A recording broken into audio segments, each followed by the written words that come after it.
are now charging a woman with murder after police say a dispute escalated with her stabbing a postal worker several times inside a bodega in Harlem. And they say that this was all over a sandwich.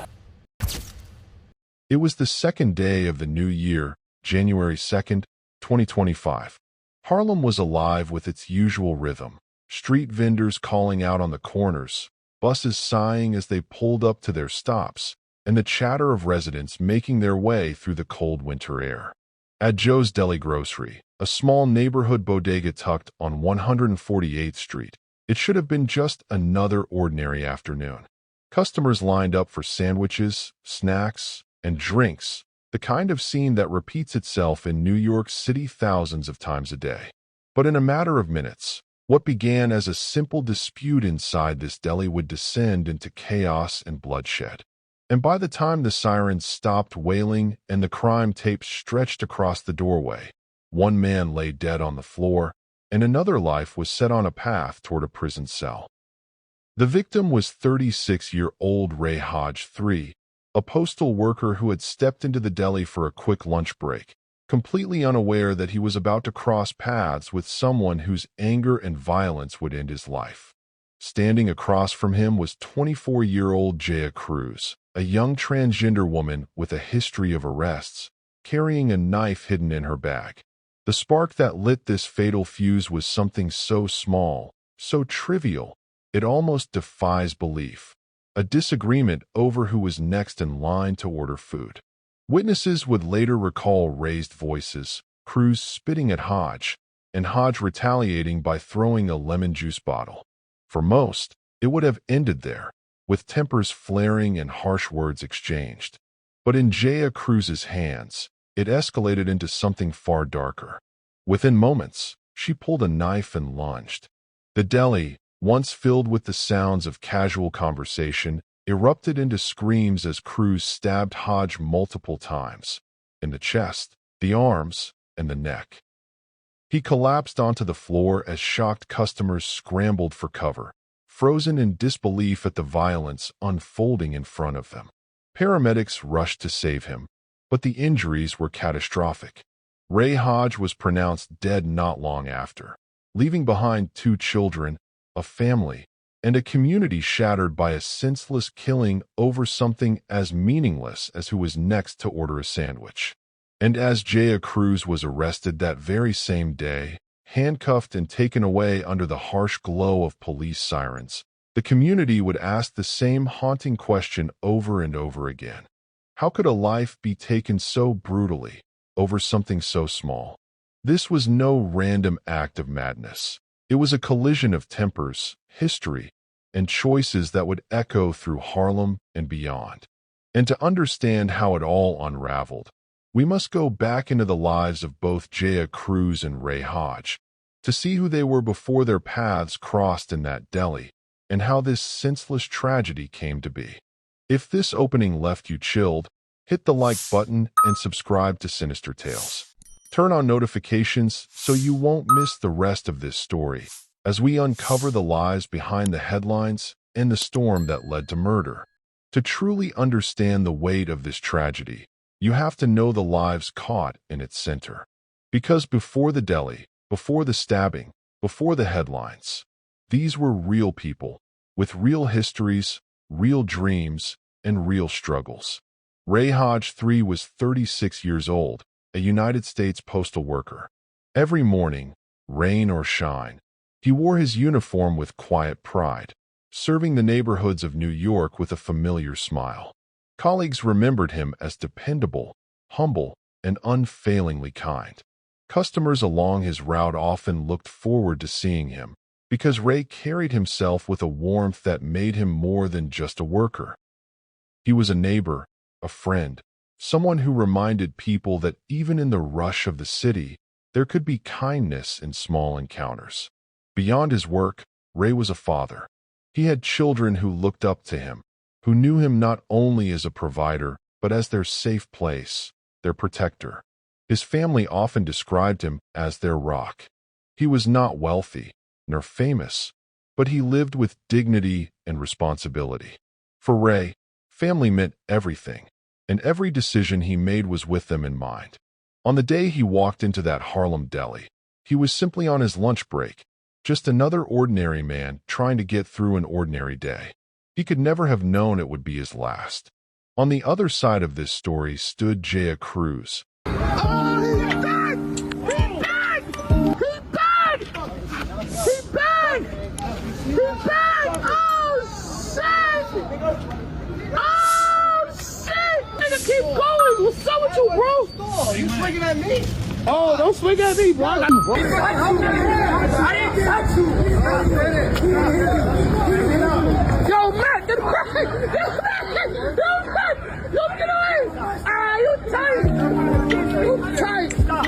Nah, fuck that! This nigga, yeah, look at you, nigga! Yo, look at that! Look at that fucking nigga's bugging! Put that nigga in jail! Fuck that shit! Yo. Come on, we out!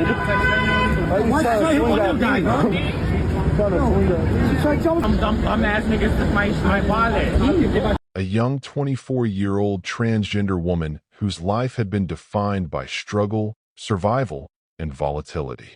Jaia had been in and out of the criminal justice system before, arrested multiple times for incidents involving knives.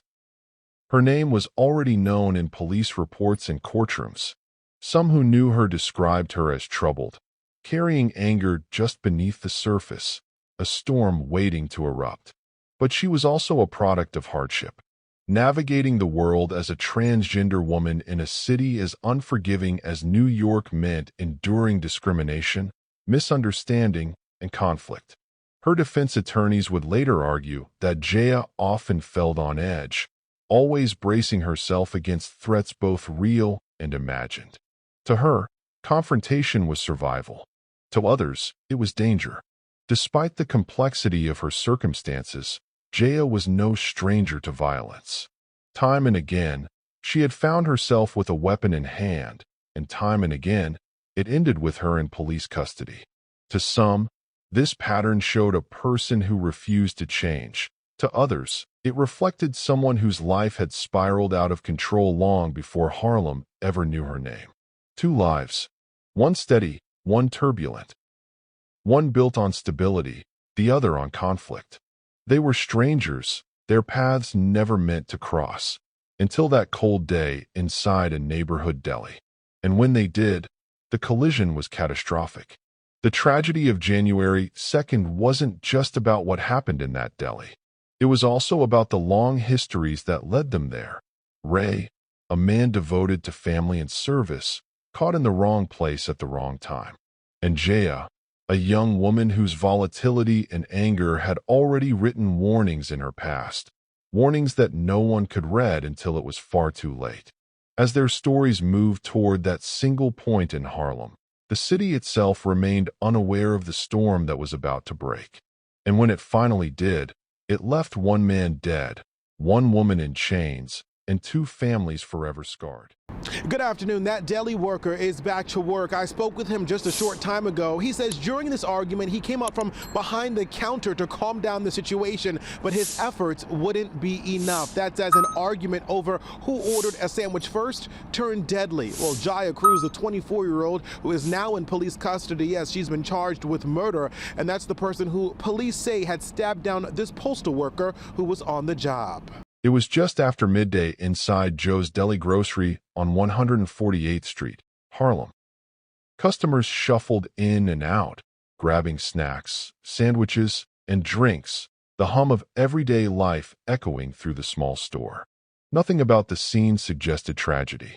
It was the kind of place where locals came daily, a routine so familiar it barely registered in their minds. But on that day, the rhythm broke.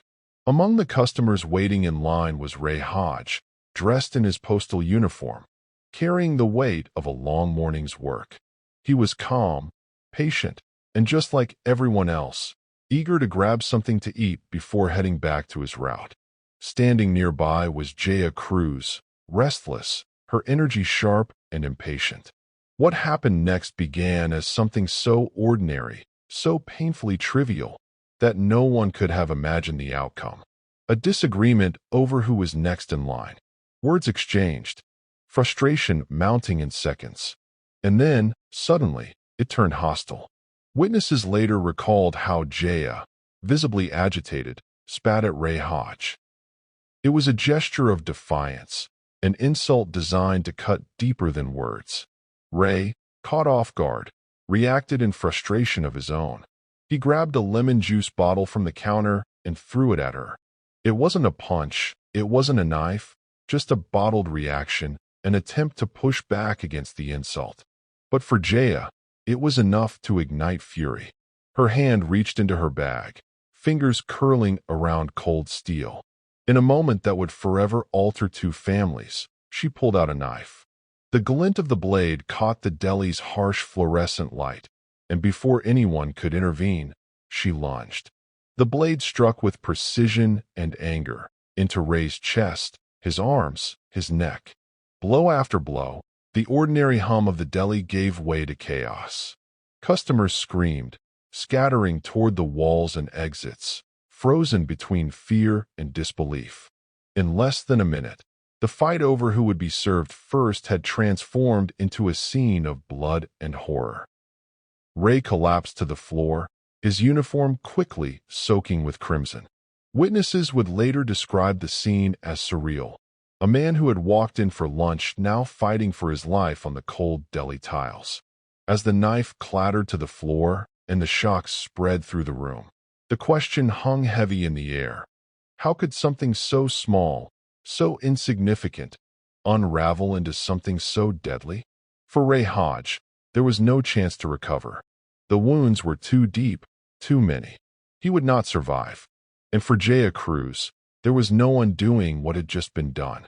In that instant, her life, too, was changed forever, not as a victim, but as a killer. The deli had been just another stop in the city's endless cycle of ordinary moments. But now it was a crime scene, and the story was only beginning.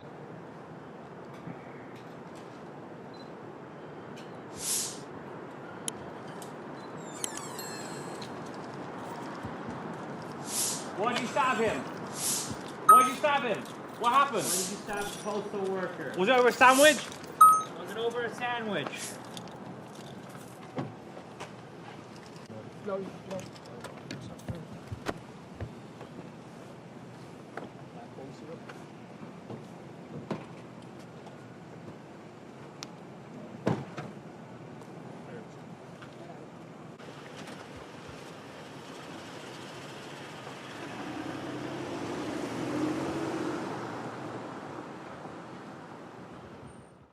The trial of Jaia Cruz began under heavy scrutiny, both from the media and the Harlem community that had been shaken by the crime. Inside the courtroom, the atmosphere was tense, a silent reminder that what was about to unfold was more than a simple murder trial. It was a case that touched on race, gender identity, class, and the fragile fabric of human relationships in an already strained city. Prosecutors painted a vivid picture of the night Ray Hodge lost his life. They spoke of the surveillance footage, of eyewitnesses who had seen the two argue moments before the stabbing, and of the knife that had been found still stained with Hodge's blood.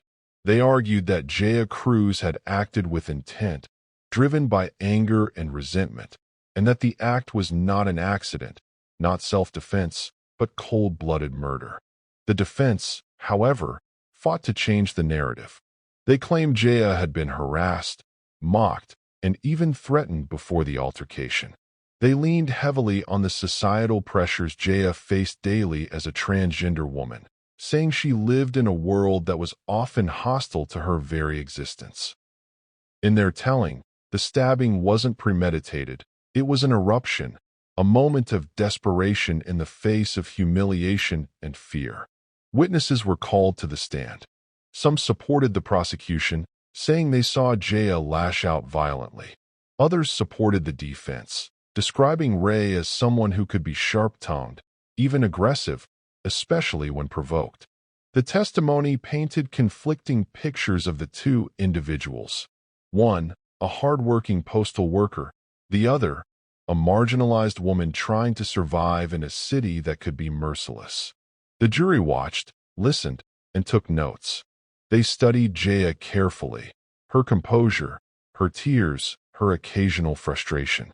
They studied the grieving family of Ray Hodge, who sat silently in the gallery, their pain palpable with every detail recounted. It became clear that this trial wasn't just about evidence. It was about perception. Who was more believable? Who was more human in the eyes of the jury?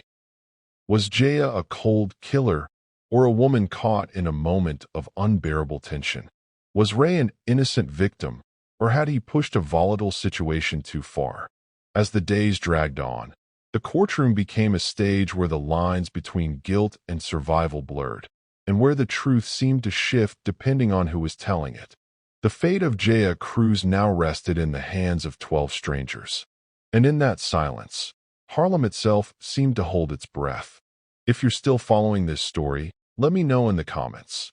Do you think this was cold-blooded murder or an act of desperation?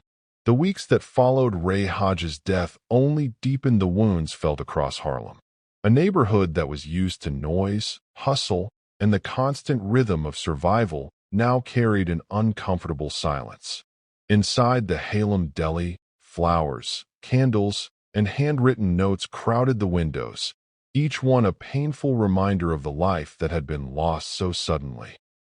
Customers came not just to buy food but to share stories about Ray, about his laugh, his kindness, his habit of always giving extra change to kids who came in short of $1.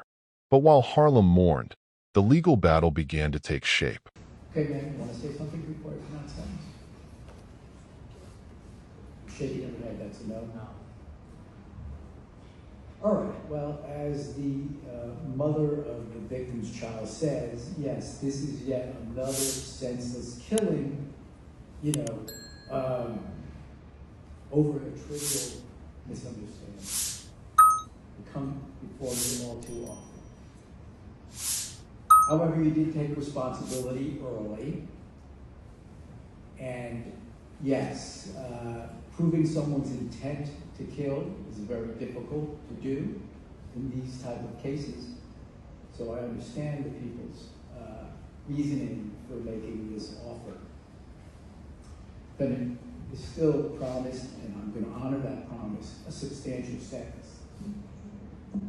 So on your plea of guilty to manslaughter in the first degree, I sentence you as promised and as recommended by the district attorney to a determinate sentence of 15 years to be followed by 5 years of post-release supervision.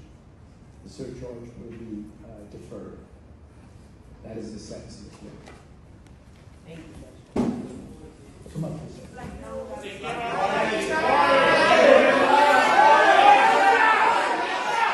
Jaia Cruz, sitting in jail, faced the reality of her actions.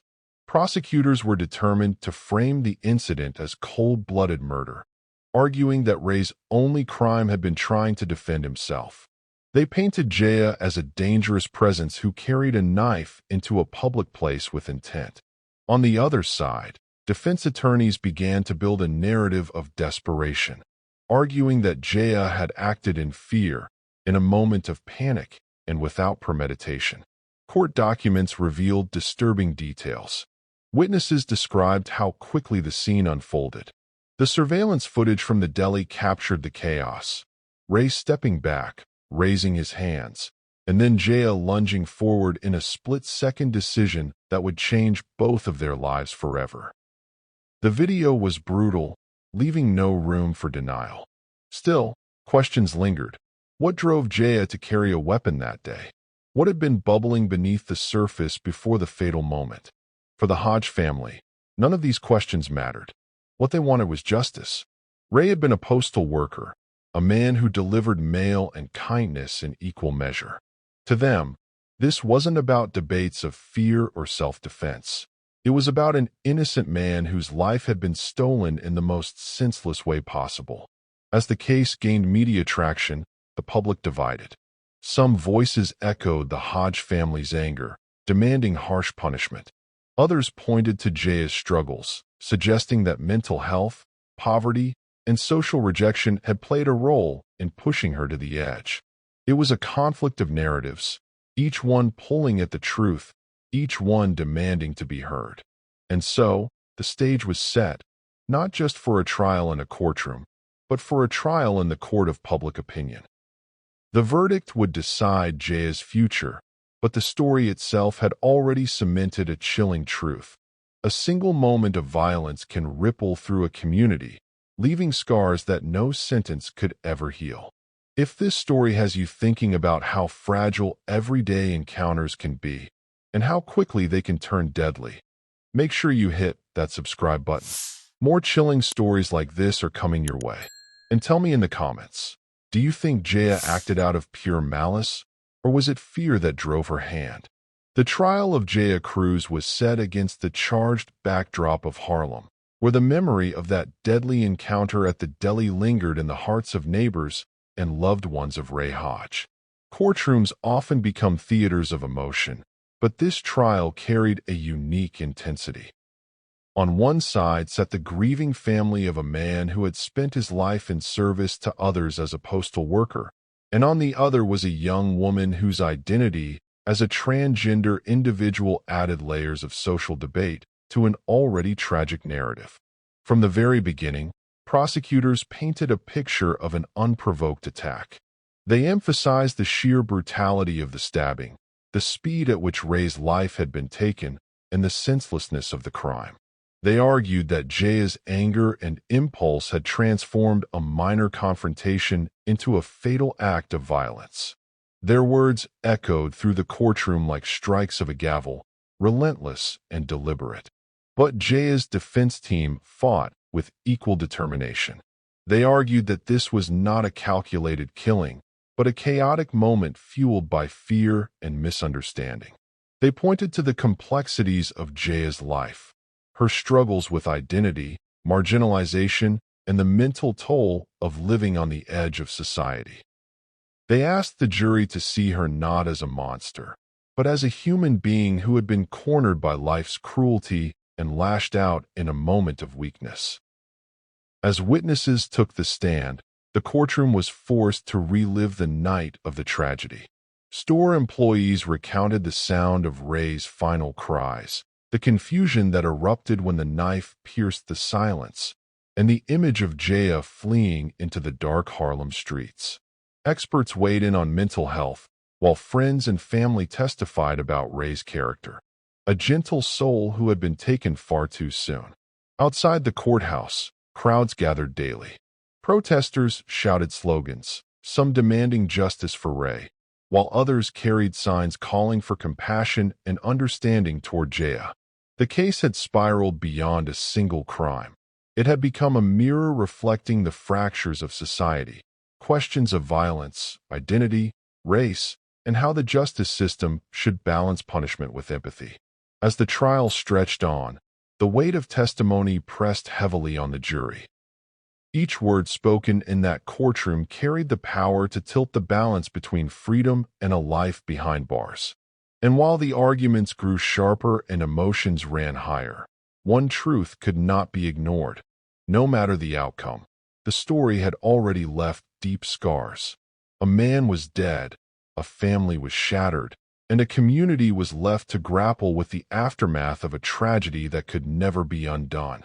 The world now waited for a verdict, unsure of which way the scales of justice would fall. In the weeks after Jaia Cruz's arrest, Harlem returned to its uneasy rhythm. The deli reopened, but it was never the same. Locals still walked in for sandwiches and coffee, but there was a strange silence in the air, a heaviness that hung over the corner where blood had been spilled. For many, that deli would always be remembered not as a place of comfort, but as the site of a brutal tragedy. Ray Hodge's family, especially his children, struggled to come to terms with their loss. His son spoke publicly, remembering his father not just as a postal worker, but as a man who believed in patience, kindness, and hard work. His daughter described him as a protector, someone who always placed his family's needs above his own. Their grief was raw, and their voices shook with emotion as they asked the same question so many in Harlem were asking. Why did this have to happen? Jaia Cruz, meanwhile, sat behind the cold walls of Rikers Island, awaiting trial. In her mind, she replayed the moments leading up to the stabbing, insisting it wasn't supposed to go this far. What started as an argument, an exchange of heated words, had spiraled into something irreversible. Whether it was fear, anger, or desperation, something inside her snapped that day. And with one violent act, 2 lives were destroyed. Ray's, who was gone forever, and her own, which was now shackled to the weight of a second-degree murder charge. The community wrestled with how to make sense of the case. Some saw it as a senseless act of violence, a moment that reflected the growing tensions within the neighborhood. Others looked at it as a warning of how fast tempers can flare and how fragile the line is between life and death. Conversations about safety, respect, and the reality of life in Harlem became louder, though no debate could undo the devastation that had already been done. When Jaia finally stood trial, the courtroom was filled with conflicting emotions. The prosecution painted her as reckless and dangerous, someone who robbed a man of his future over nothing more than pride. The defense, on the other hand, tried to portray her as a person caught in the storm of her own struggles, a marginalized woman facing harassment who made a terrible, irreversible choice in the heat of the moment. The jury listened carefully, but in the end, their decision was clear.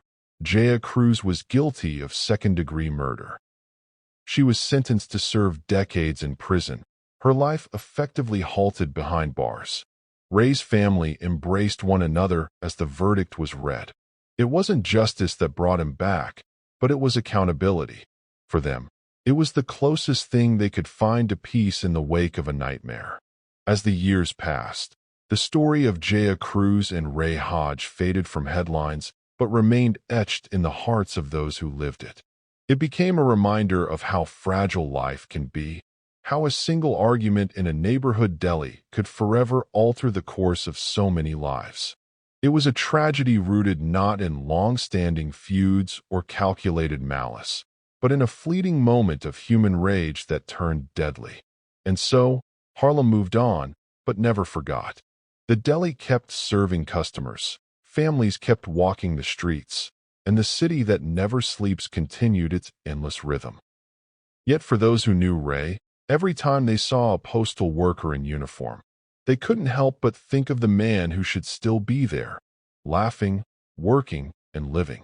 If this story gripped you the way it gripped us, don't forget to like this video and subscribe to Sinister Tales. Every week, we uncover the dark and tragic stories that remind us just how thin the line between ordinary life and horror can be. What do you think? Was Jaia a victim of her own circumstances or simply a violent killer? Let's talk about it in the comments. Welcome to Sinister Tales, where every whisper hides a secret and every story leaves a shadow. If you're drawn to the darkest corners of true crime and mystery, you're in the right place. Subscribe now, because some tales were never meant to be forgotten.